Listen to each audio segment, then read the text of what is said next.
La comunità di Belmonte Castello si prepara a celebrare il 100° anniversario della morte di San Giuseppe Moscati, il medico dei poveri, avvenuta il 12 aprile del 1927.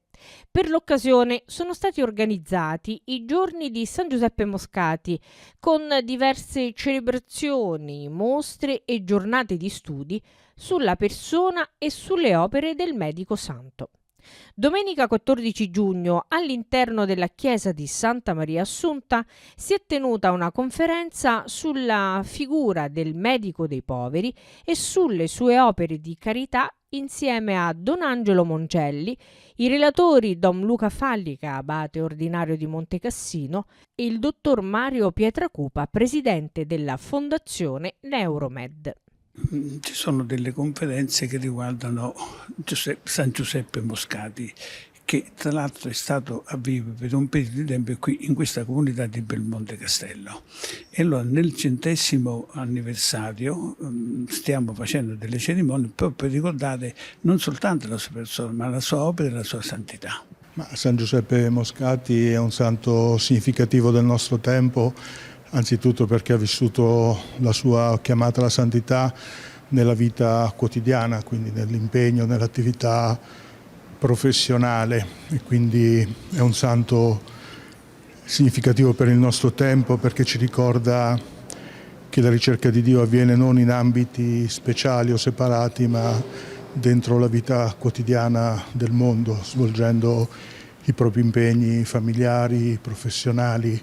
Per riprendere un'immagine famosa di Papa Francesco, è la santità della porta accanto, quindi santi che vivono non delle esperienze eccezionali o straordinarie, ma riescono a santificarsi vivendo con competenza, passione, amore a Dio e ai poveri il proprio impegno umano e professionale.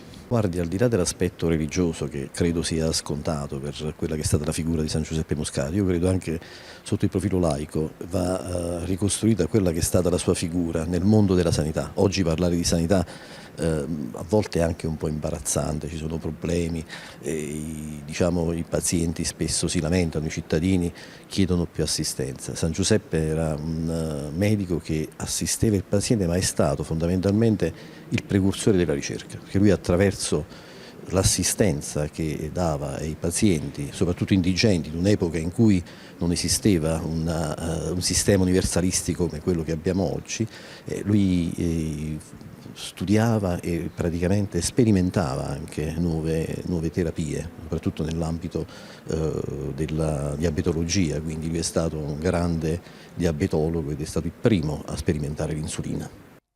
Il legame tra San Giuseppe Moscati e Belmonte Castello è profondo. Il celebre medico dei poveri aveva origini familiari in zona e suo padre Francesco fu pretore nel tribunale di Cassino. Sua madre Rosa De Luca dei Marchesi di Roseto proveniva da una famiglia radicata nell'area di Belmonte. Lui era figlio di un giudice che lavorava a Cassino, la mamma era di Cassino, lui è nato giù nella campagna, però molti anni li ha vissuti qua perché il papà, come ho detto prima, era giudice, e poi si è addirittura allontanato anche a Sora, perché abbiamo una testimonianza in cui San Luigi, è andato a curare un malato di Sora. Ecco, noi molte volte siamo un po' patiti per le cose lontane, perché le cose lontane sembrano essere le migliori. Il medico si va lontano, le fabbriche si va lontano, perché pensiamo che il lontano sia migliore del vicino. Invece le cose belle e buone ce le abbiamo anche qui vicino. San Giuseppe non è un santo che stava lontano, eppure è poco vissuto e poco apprezzato quindi alle nostre zone. E se riuscissimo a pensare un po' più intensamente alla potenzialità che abbiamo anche qui nelle nostre zone, anche le nostre terre sarebbero valutate in modo diverso.